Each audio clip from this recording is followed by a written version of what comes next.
This is the tutorial for the audio mixing board here in the sanctuary. So for each of the positions, we've provided a one sheet of information here. So if you ever need to check back on things, you forget something about the equipment, it should be right here in the one sheet. So the first thing you'll want to do is uncover the board.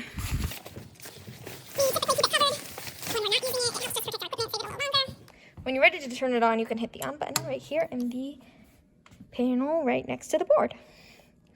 So the off button will be the red button right next to it. Once your board is on, you want to make sure that you know what mics you want to use for today.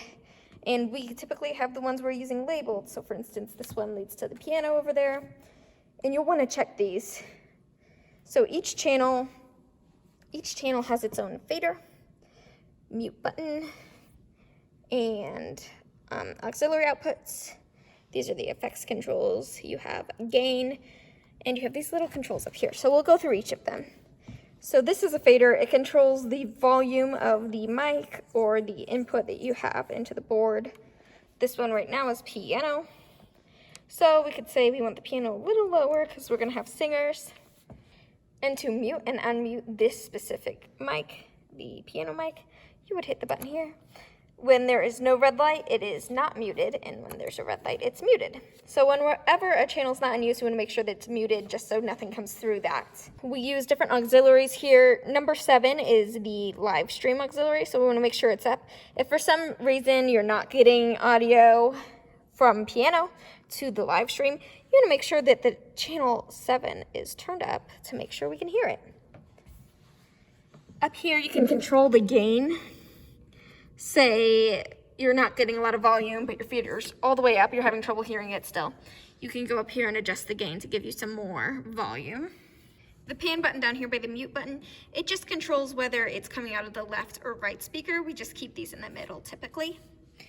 And if you have a mic that doesn't have power itself, so it's not powered by a battery, it's not plugged into an outlet, you want to click the +48V button right here. That is called phantom power, and it supplies power to the microphone to help it work. So each channel kind of works like that. These are all of the choir mics here. We can see they're all set and ready to go. Some of the differences that we do have in mics are these blue ones right here. So these are our inputs from our PC. So that's if we have a laptop plugged in playing Spotify or videos. And then we have 2 different CD players. We typically use CD2. They're not too different other than the fact that these channels typically come in a little louder, so we'll have them set lower than the other channels here. As we talked about, we have auxiliary outputs. The volume for those, the main volume, can be controlled here. So they're labeled. So live stream is auxiliary 7. We see we have the volume fader set right here, and we can choose to mute and unmute that as we please. We can also control more of the volume right here for each of those auxiliary channels. The main faders for the main speakers in here have a left and a right.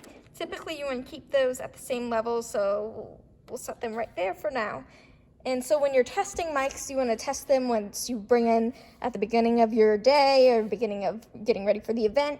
So you want to turn them on, make sure that channel's unmuted, test it, make sure you can hear it right, set it to the right level. And you might have to do that again for when either the musician or the speaker is coming in. We also have the option of having headphones. They plug in under here, under the faders, the master fader. We have them right here, so if you need to check audio for that, and you can adjust the phone's level right here. At the end of the day, when you're done, you want to make sure that you hit that red off button. It'll turn off all of the receivers here. So these are the wireless receivers for the mic that we'll talk about in the mic basic tutorial. So you want to make sure the last thing you do is cover the board because we want to make it safe for future uses and make sure we don't destroy the equipment that we have. And that is the end of the mixing board tutorial here in the sanctuary.